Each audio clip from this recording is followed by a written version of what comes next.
அதிசயங்கள் செய்கிறவர் நம் அருகில் இருக்கிறார்.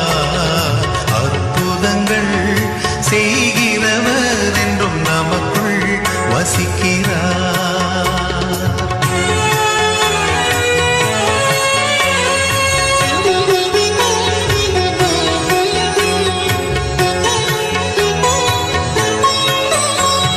குருடருக்கும் செவிடருக்கும் சுகம் தந்தார் அதிசயம்.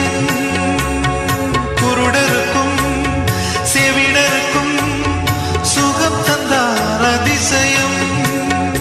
ஒரு சொல்லாலே